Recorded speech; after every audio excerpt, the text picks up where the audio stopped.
Bonsoir chers abonnés de la chaîne Afrique Sport TV, bienvenue dans ce journal du soir. On le débute en Angleterre pour évoquer Liverpool qui devrait perdre l'une de ses stars, l'attaquant Sadio Mané, si l'on en croit en tout cas le média Todo Fichajes.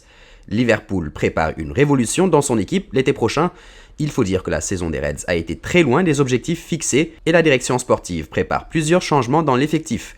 Le trident de devant, immuable jusqu'à présent, devrait être changé à la fin de la saison et selon les informations de Todo Fichajes, le premier de ce trio concerné par ce changement n'est personne d'autre que Sadio Mané, annoncé partant cet été. Pour le suppléer, l'international sénégalais sera remplacé par Iñaki Williams. L'attaquant était sur le point de rejoindre Manchester United et l'opportunité lui sera à nouveau présentée au mercato estival. Liverpool sait qu'ils devront s'asseoir pour négocier avec l'Athletic Bilbao. En effet, les Basques ont signé le joueur jusqu'en juin 2028 avec une clause de 135 millions d'euros. En principe, Bilbao n'envisage pas la possibilité de se séparer de son joueur, toutefois une offre proche de 100 millions d'euros pourrait leur faire changer d'avis. Toujours en Angleterre, cette fois on file vers l'un des nombreux clubs de Londres, le Football Club de Chelsea qui, rappelez-vous, frappait un gros coup lors du mercato hivernal 2020 en trouvant un accord pour la venue l'été d'après de l'international marocain Hakim Ziyech. Si l'ancien joueur de l'Ajax a effectué des premiers pas intéressants avec les Blues, il connaît ces derniers temps une méforme due notamment à une blessure qu'il a du mal à soigner depuis le début de la saison. Thomas Tuchel avait d'ailleurs tenu à clarifier la situation concernant Hakim Ziyech. Le technicien allemand avait expliqué que l'ancien de l'Ajax semblait fatigué et qu'il ne voulait pas prendre le risque de le voir se blesser à nouveau. Interrogé justement sur sa situation au micro de Ziggo Sport, Hakim Ziyech a rassuré les supporters sur sa forme. « Vous n'avez pas encore vu le vrai Ziyech, mais ne vous inquiétez pas, il est en route », a-t-il déclaré. Une bonne nouvelle pour les fans de Chelsea et pour l'ancien entraîneur du PSG, qui pourrait bien faire du Marocain l'un de ses hommes forts en attaque. Et puis à l'approche du choc Barça-PSG, quelques échos qui entourent cette rencontre, et du côté du club parisien, les nouvelles ne sont pas bonnes.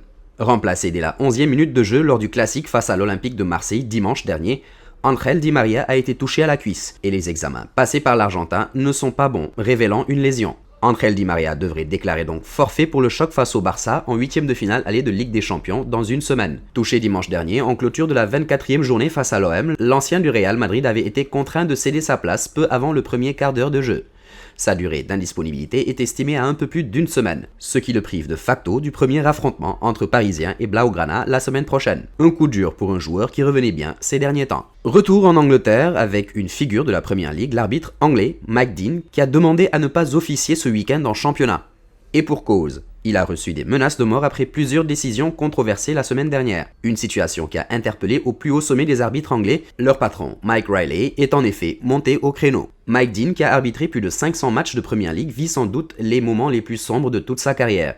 Figure bien réputée du football anglais, l'arbitre a fait parler la semaine passée avec deux décisions litigieuses. Mardi, lors de Manchester United-Southampton, la décision d'exclure Jan Bednarek en fin de match avait provoqué un immense tollé. Il a récidivé samedi lors de Fulham-West Ham en réservant le même traitement à Thomas Soucek. Deux cartons rouges depuis annulés après appel de Southampton et West Ham qui ont valu de gros problèmes à Dean. Comme le rapporte la presse anglaise, Dean a dû faire appel à la police après plusieurs messages insultants et des menaces de mort visant notamment sa famille. Visiblement sous le choc, il a demandé à ne pas arbitrer lors de la prochaine journée de Premier League. Du côté de la Canebière, l'Olympique de Marseille s'active pour rapidement trouver le successeur d'André Villas-Boas qui a quitté le club il y a quelques jours. À cet effet, le technicien argentin Jorge Sampaoli se rapproche toujours plus du banc de la formation phocéenne. Selon les médias RMC Sport, l'Argentin souhaite rejoindre l'écurie phocéenne, une envie confirmée ce mardi par UOL Esporte au Brésil. Cependant, il a posé ses conditions, à savoir terminer la Serie A avec son club actuel, l'Atlético Mineiro, toujours candidat au titre, à 4 journées de la fin du championnat.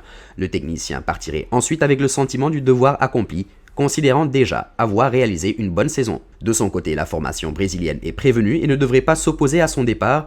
S'il espérait pouvoir prolonger son contrat d'1 an, soit jusqu'en décembre 2022, le président Auriverde ne fera pas de folie pour le retenir, sachant que l'ancien sélectionneur de l'Albiceleste lui coûte déjà un salaire mensuel de 335 000 €. Il s'est même déjà mis en quête de son successeur, il ne reste donc plus à l'OM qu'à patienter jusqu'à la 38e et dernière journée de Serie A argentine prévue le 26 février, et à régler le montant de sa clause libératoire, compris entre 670 000 et 1 240 000 € selon les sources au Brésil.